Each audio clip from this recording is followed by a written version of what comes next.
You're listening to the Ottawa Real Estate Podcast with your hosts, Paul Stevenson, David Warren, and Greg Campbell. Let's see what's going on in the world of real estate today. Hello, and welcome back to the Ottawa Real Estate Podcast, your go-to source for all things real estate. My name is Paul Stevenson, and I'm joined as always by David Warren and Greg Campbell. We are experienced in the real estate industry. David and myself are level 2 mortgage agents.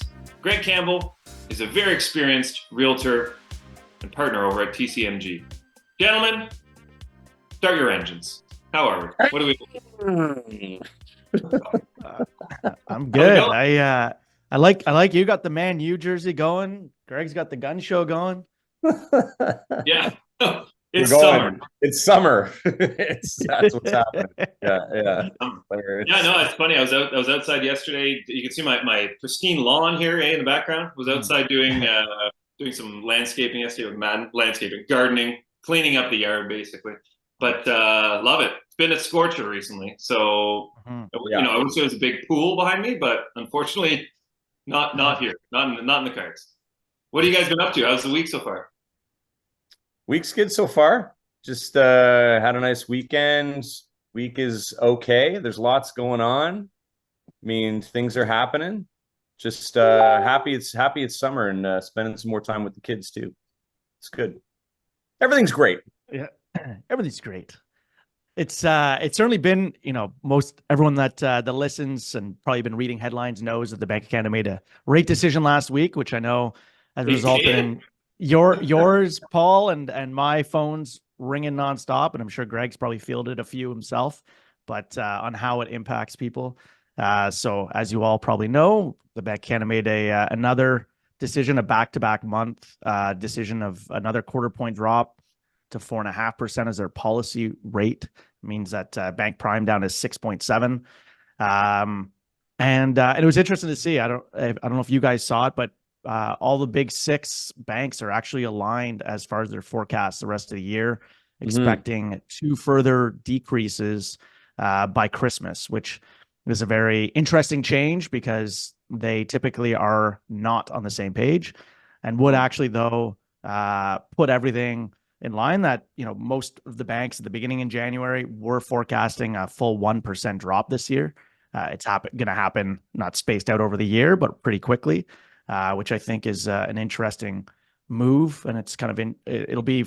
I think it'll be interesting to see how the market reacts from businesses, personal incomes, or discretionary spending rather, and whether it's enough to pick up the economy because we've been down in the tank as far as spending and employment rate up and everything else. So, Paul, what have you been seeing from this past week from your clients?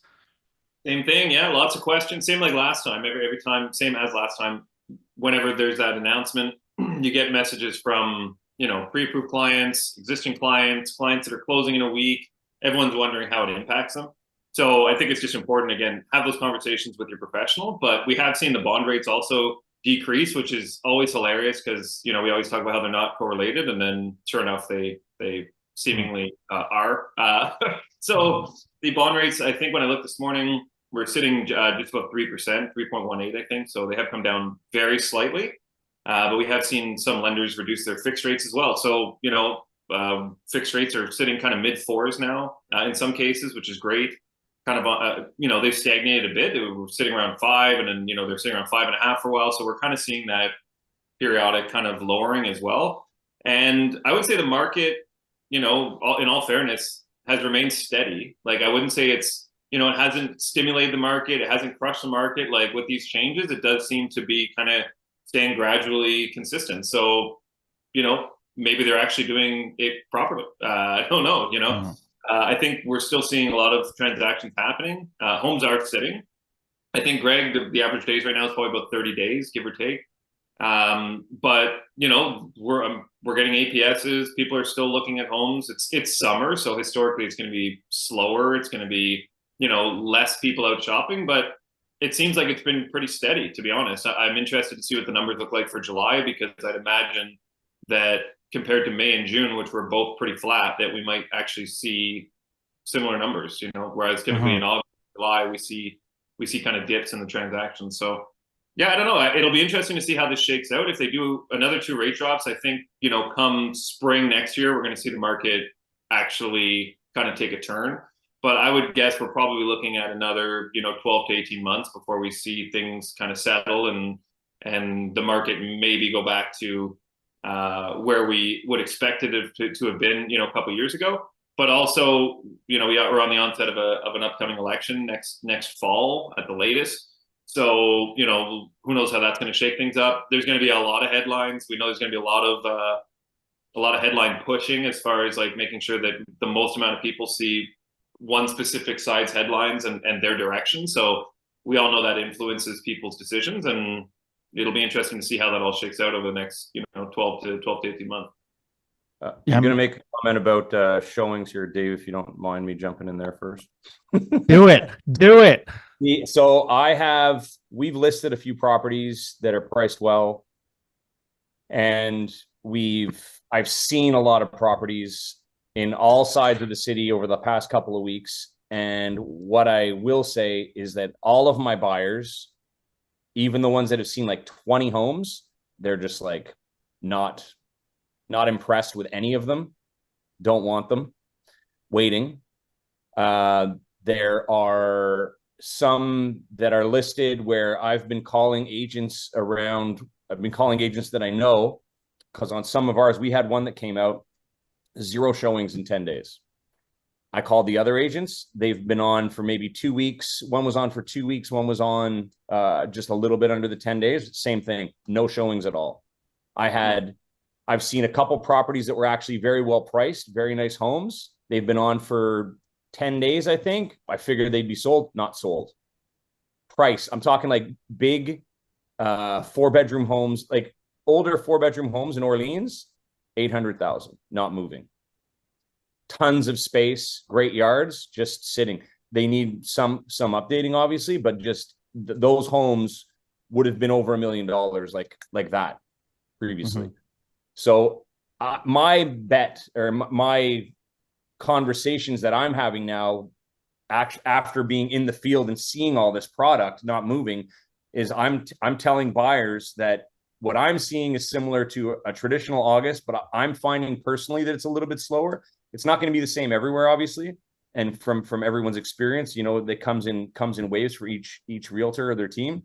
But what I'm seeing right now is a very slow August. And if anyone is actively shopping and needs to move and wants to buy, I would say to do it now before mid-September starts again. And then things kind of ramp up as they historically do in real estate in Ottawa. There's a lot of inventory and there's a lot to see. So you can negotiate, and sellers, you need to be priced properly to sell, because the ones that are, there's a lot right now that are 100,000 over where they should be. And I'm also having those conversations with sellers with sellers agents. And it's tough because the sellers, are not in a situation where that is an option for them, really. Uh-huh. They need extra money that they would have expected months ago that no longer exists. So the longer, and the story, the longer they sit, the more it's going to come down. So with these renewals and changes and everything, I don't know where that's gonna go, but there's a lot of opportunities right there if you're a buyer right now. Yeah, I think it's kind of similar sentiment of before, like you were saying, of when there's too much product on the market, that people become analysis paralysis, and they're yes, they want to buy, exactly, but they're like, you know what, this is gonna be so much product forever. We can just wait for what really over excites us, which is good, because as a buyer, not being pressured into a purchase and finding that perfect, I think some people also have a notion in their head of what is perfect. Everyone wants that white picket fence, and that's not always the case. But yeah, I think it's really in that there's so much product on the market, and it's just kind of that sentiment of things not picking, the market not picking up, so they're not feeling pressure to make that decision. That's right. Yeah. I mean, and there's some people that'll take advantage of it. The majority, unfortunately, won't. And then they'll probably see less inventory and the prices will be the same in the fall. And then that's just going to be their situation. So that's how it is. You can't, predict how people think all the time, and just try. From your experience, Greg, like if people have their home priced, as you said, like let's say 100,000 too high, at what point do they accept that they need to lower their price, or do they just take it back off the market and relist at a different time? Like there are some people now that are going to take their home off the market until probably the end of September. I'm already hearing things about that. Some of the lower level properties, like anything under 450, some people are talking about renting. I'm already having those conversations. If I can't sell it, I'm just going to rent it, and that's fine because they will rent it. There's always people available to rent. In what I've been seeing this year, it's one of those things, right? If you need to sell, I figure you're wise enough to put a buffer of about 4 months into that factor. So after 2.5 months or so, or even 3 months, that's when you're going to, if you haven't done any small reductions, you're just going to come back and do a massive reduction to get out of it. I think there's going to be some of that coming, but I don't know what we don't know what that's going to look like. It could come soon. It could come later, but once the kids are back in school and everyone's back at work for September, it'll be interesting to see. And if that other rate drop hits in September, which apparently it will, that's going to be really interesting, just to watch people's perspective either change or just stay the same, Yeah, I think historically we see things get pretty slow in the summer, and then, like you said, end of September into maybe early December, it kind of picks up. And then we always say, like, December, January, great times to buy, because the people that are listed are typically having to sell, right? So it's kind of like where we're at right now in the midsummer, where the people that are leaving it up, knowing that it's a slower market, are looking to sell, right? Like obviously they're looking to sell, but I mean, they probably need to sell. Whereas someone who, like you said, could take it off or maybe rents for a bit or something, like there's not as much urgency on the selling side either. Mm-hmm. So we're kind of seeing that standoff again, which we saw, I think, a few years ago, where, I think buyers were overpaying and sellers were kind of being overzealous and like not wanting to sell unless it was, 50,000 over asking. Everyone was getting a little greedy. So we kind of saw the flip side of it, but now we're kind of seeing that disparity where, like you said, buyers have one price in mind, sellers have their own price in mind, maybe 6 months outdated, and they're trying to find middle ground. But as we talked about a few weeks ago too, it's not as though these buyers are coming in and seeing a place at 700 and saying, well, we think it's worth 6, so we're going to offer you 6. They just don't offer. It's like, it's not even, I think you told me a story where you asked them. That's the new problem. That's the new problem, and it drives me crazy. Yeah. When people say, they're talking about properties for sale, and it's like, let's say it's 550 and maybe it's worth 500. If I'm with a buyer, I'll be like, let's go 475 all day. Let's go 475. What are they going to do? Cry? No. If they got a good agent on their side, they're going to counter at full price, even just do something, but no one's even offering, or they're offering once and then the sellers aren't countering back. I don't get it. It's like, that's not how it works, man. You have to negotiate. You have to be ready for stuff like this. And that's a new thing that I don't recall ever seeing, where people are just like not negotiating, not submitting offers. It's like, so I guess they're not really interested. Like, no one seems to be interested. Yeah, everyone's interested in the market, but not maybe in buying. Exactly, not getting it done. I shouldn't say that. I mean, stuff's moving, obviously, but it's just in the last few weeks, it's been different. The conversations have been different, especially with other agents. It's all like, you get on the phone, it's like, buddy, I don't know what's going on. I can't remember if you told the story on the show, so I apologize if this is a repetition, but you told me a story, at least in the office, about a client that saw a place, they loved it, and you're like, oh, we love it, but it's perfect home, but wrong price. You say, okay, well, at what price is it the right home? Yeah. Is it this price? Is it this price? Is it this price? And like kept going down. They're like, oh, we don't know. So like, it's not the perfect house then, Not the perfect house. No. So yeah, it's very interesting. I think I talked about it too. Like I've seen clients that have kind of put in an offer, and then the sellers counter, and then they just don't counter again. Yeah. It's very common right now. That was our best offer. Like, what? Mm-hmm. You're insulted. Like, so what? Be insulted. Counter. Let's figure it out. Yeah, exactly. It's like, I'm insulted. It's like, dude, that's the funniest thing I ever hear in real estate. I'm insulted by your offer. Well, I'm insulted by your price. So good luck. Yeah. At the end of the day, it's a supply and demand product, and the market dictates the price of a product. And if you're insulted by an offer, like take your property off the market and just keep it then. I'm gonna start the market's dictating. Offering on properties with clients and being like, well, we're very insulted by your price. Here's our offer. Yeah. From the get-go. Yeah. Greg, what are you seeing on the rental side of things? Anything moving? I know we were talking about rental prices and Rentals are crazy. Rentals are challenging. If you're a tenant client, be in for a ride. I actually ranted in one of the private Facebook groups this morning, and I've decided that I'm actually going to start complaining professionally to broker level from some of these agents' behavior for the representation of their landlord clients. It's just gross, and I'm seeing it because of one of our newest guys, Venkat.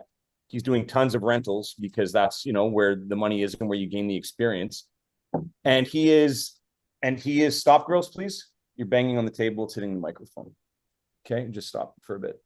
Thank you. And there are comments or the comments are this: agents not replying at all, agents replying 2 days later, agents saying, I'll get back to you, never getting back to you. Agents, wrong lockbox code on the listing, calling the agent, not getting the right lockbox code, saying they'll get back to us, no lockbox code. And you got to remember, you've got tenants who are desperate to find a place. They have to move. They're out taking their time to go see these properties, and these properties are not properly represented. So we're doing everything that we can to mitigate the issues that are arising. And, you've got these people who are desperate to find a place and they're pissed, and we're here trying to, what are we supposed to do? It's our industry, and we're bashing the other agent because why wouldn't we? It's like I would never behave like that. It's like you either represent somebody or you don't. So what I'm pissed about in our industry right now, what I'm seeing is that how many agents are blatantly not representing their client, not helping the service at all. And it's just gross. And that's what I'm saying. Like we even had somebody. It took us 4 days to get things kind of together where it should have taken 6 hours. It took 4 days, but we kept pushing. They really wanted the place. They were looking at the application. Don't worry, we're looking at the application. Everything's good. 4 days later, sorry, we're going with another applicant. We had sent we sent in the agreement, verbal agreement, good to go. Sorry, he's going to take another applicant. What happens? That deal didn't go through. Those people took another place. And then he sends back our tenant agreement signed a day late. You have an accepted offer. We're like, see you later, bud. A day later, the deal's already dead. And now he wants us to take the offer because he couldn't get the better one after dragging us out saying we're good to go, verbally accepted for 4 days. That's the kind of shit that we're seeing. So if you're a tenant client, if you're looking for a rental and you're dealing with this kind of stuff and you don't have an agent, I can't even imagine how much you hate what's happening to you right now. Because we had some people, they struggled on their own. Then they struggled with another agent who didn't have their best interest. And then we worked with them. We had to get them it took us about 5 applications, I think, to get them into a place, and all because of this bad behavior from the other side. Anyways, we finally got them something and, they're moving in next week. But I mean, I'm telling you right now, the rental market is fierce and it's dirty and it's gross. And I hate what some of these agents are doing for our industry on the landlord side specifically. It's just bad representation of our industry as a whole, and it needs to end.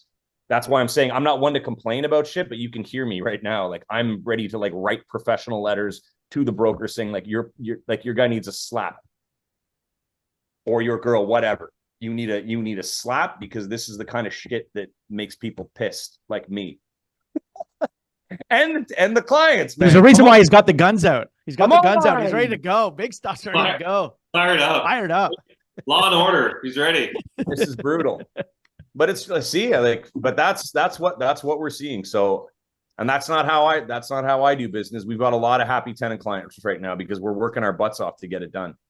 And are you finding the Orleans market has a shortfall of rentals? What are you seeing as far as the rental market in Orleans specifically? I can't speak on that right now. I haven't been looking at the rental stats too much. I just know that there's a lot going on right now. A lot of movement. There's always stuff. Venkat's working with 6 rental clients right now on the tenant side. So he's busy. Yeah. And what's the average property type that renters are looking for? Is it townhomes? Yeah. It's generally, single family townhome stuff with some friends or with their family or whatever. And the average price is about $2,400 right now. And that's more a byproduct of there just not being a lot of singles for rent, and there's not a lot of condos in.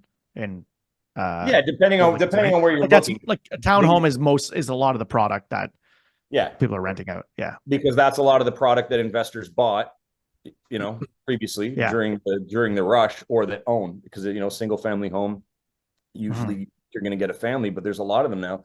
And he's working with a lot of groups of friends right now, young professionals. And that's also a challenge, getting a landlord to accept that.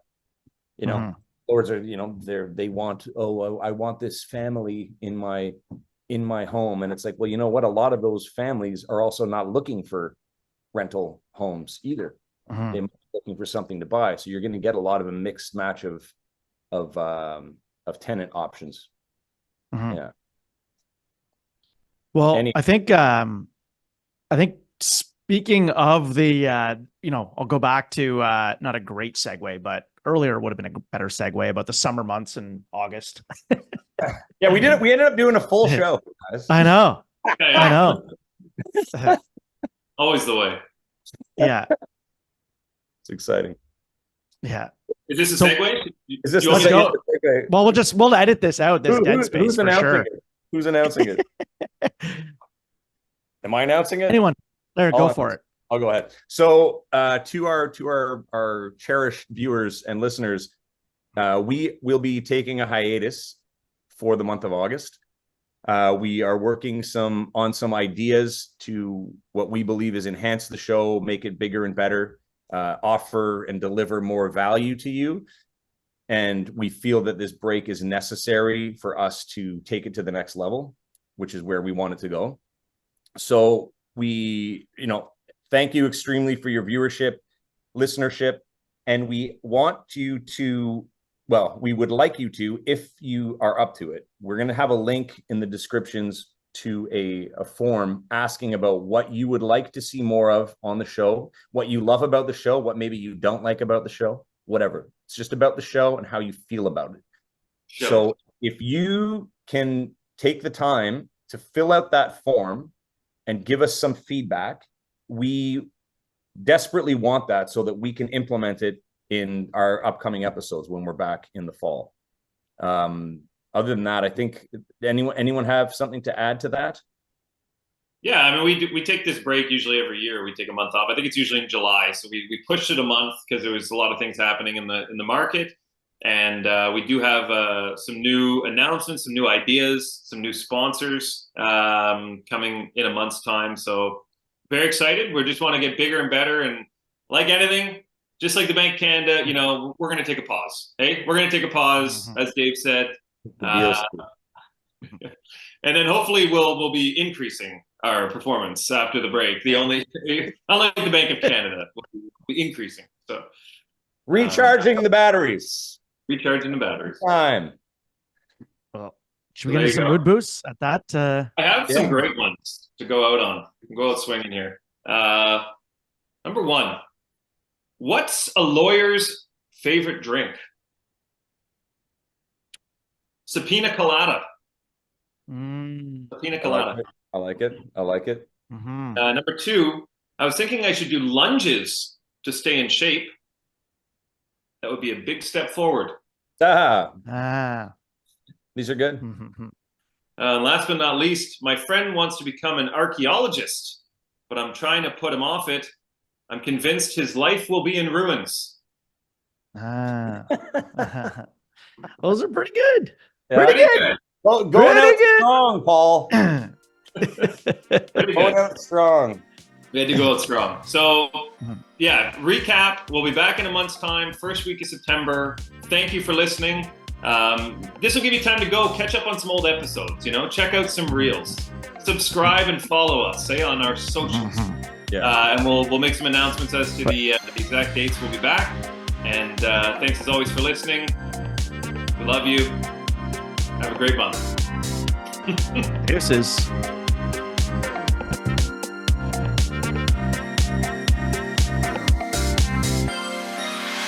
Thanks for tuning in, everyone. We hope you enjoyed today's episode. Please remember to like, share, comment, and subscribe because we'd really like that.